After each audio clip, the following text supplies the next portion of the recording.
Assalomu alaykum, hurmatli aziz birodarlar, dam oluvchilar.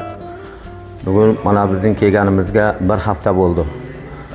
Mana shu sanatoriyada Termiz Marvarid sanatoriyasida yotibmiz.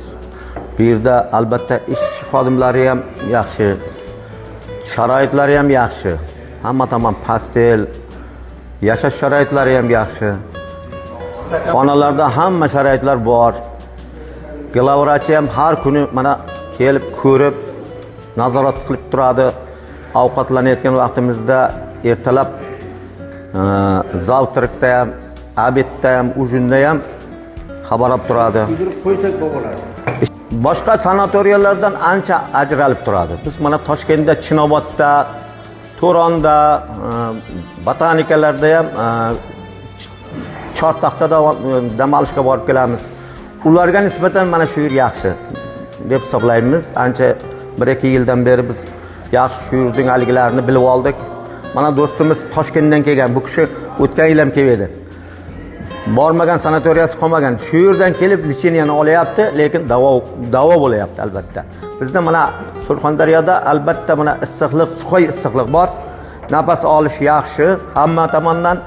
Mana bu yerda suvlari ham, vannasi, yodniy vannasi ham yaxshi, servodorod ham yaxshi, albatta shamollashlarga. Bu yerda barcha ishchilar, xodimlar pokiza ishlaydi, toza. Ocharat bilan hammasi ishchilari ham bemalol ta'minlab turibdi. Oziq-ovqat mahsulotlariga kelsak, mana shu pitaniyalari ham yaxshi. Ertalab ham 2 xil ovqat, obedda, kechqurun ham sariyog'lar beryapti, shokoladlar beryapti. Mana hamma assortimentlarda kerakli assortimentlarni qo'yapti. Bu sanatoriyaga biz faxriylar nima deymiz? Minnatdorchilik bildiramiz. Ularga ishchilariga uzoq umr tilaymiz, yaxshi ishlasin. Mana Eshimboy ham yaxshi boshqarib olib boryapti. Mana bu kishi glavrachi ham o'z nazoratida qilib turibdi. Albatta bundan mamnunmiz albatta. Dam oluvchilarga kim qayerdan, qaysi viloyatdan kelsa ham, boshqa respublikadan kelsa ham albatta kelsa, buni bu shu yerdan o'ziga kerakli oziqani, o'ziga kerakli shifoni topib ketadi albatta.